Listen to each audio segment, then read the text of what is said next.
परमेश्वर का हम धन्यवाद करते हैं सभी मसीह भाई बहनों को। जय मसीह की। मेरे प्यारो, आइए प्रभु का वचन सुने और अपनी सारी चिंता परेशानियों को प्रभु के हाथ में सौंप दे। क्या जाने प्रभु की दया हो और आप वचन सुनते सुनते भले चंगे हो जाए। तो जो लोग नए, कृपया इस चैनल को सब्सक्राइब कर दे। तो मैं आज का वचन लाया हूं उनके लिए जो लोग शरीर की चाल चलते हैं, आत्मा की चाल नहीं चलते हैं। तो शरीर क्या है, आत्मा क्या है, उस बात का आज हम खुलासा करेंगे। वो वीडियो को आप देखें, सुने, प्रभु आपको आशीष देंगे। तो मैं वचन को पढ़ता हूं, आप लोग ध्यान से सुने। यहां पर गलातियों की किताब अध्याय 5 वचन 16, पर मैं कहता हूं आत्मा के अनुसार चलो तो तुम शरीर की लालसा किसी रीति से पूरा न करोगे। पौलुस बता रहे हैं, गलातिया के जो कलीसिया है वहां के लोगों को बता रहे हैं कि जो आत्मा के अनुसार चलो। तो शरीर की जो लालसा होती है, शरीर की लालसा क्या होती है, हम अच्छे से खाएं, अच्छे से रहें, और जो नशा करने की आदत होती है वो भी करते रहें, ड्रिंक करें, गुटखा खाएं, तमाम और अश्लील फिल्मों को भी देखें।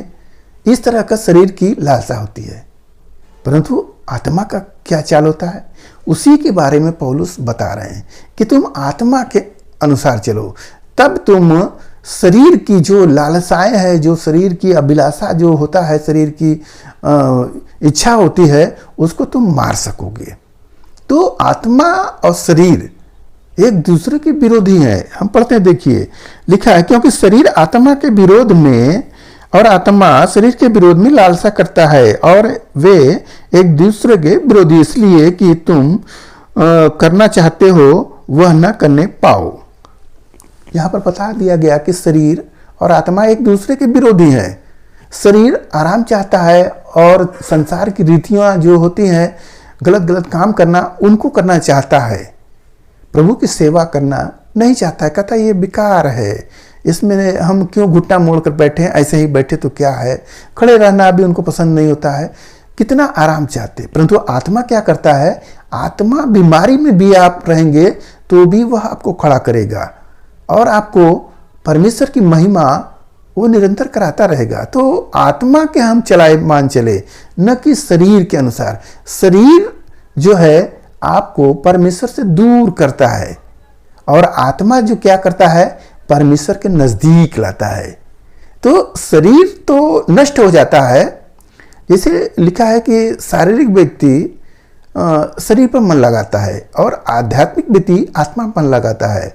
तो शरीर पर मन लगाना तो मृत्यु है, परंतु आत्मा पर मन लगाना जीवन और शांति है।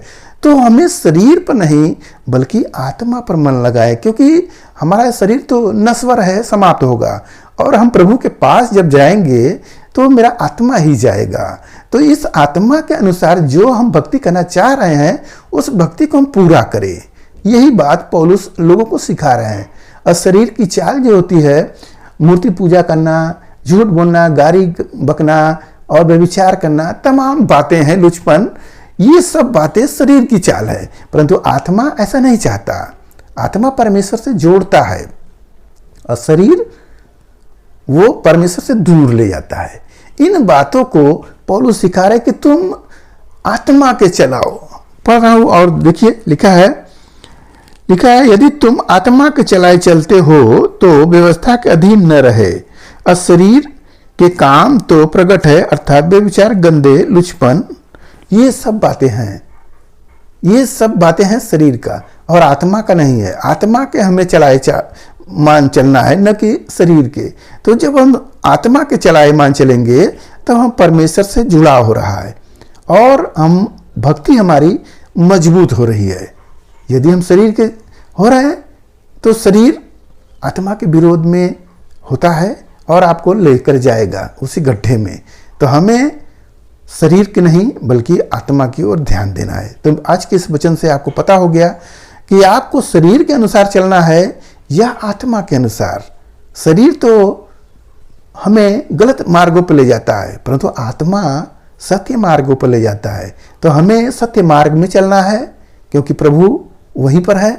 और झूठ अगर हम बोल रहे हैं, गलत काम कर रहे हैं, तो हम शारीरिक क्रियाओं को आगे बढ़ा रहे हैं।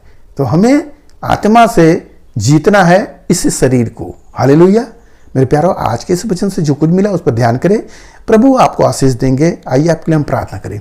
मान परमेश्वर, हम आपका धन्यवाद करते हैं इस मुस्कुराहट के दिन प्रभु, जो ये वचन मिला, जितने सुने प्रभु उन्हें आशीष मिला, उनके घर परिवार में सुख शांति बनी रहे पिता। आज का यह वचन मिला पिता परमेश्वर, जितने सुने प्रभु उन्हें आशीष मिले।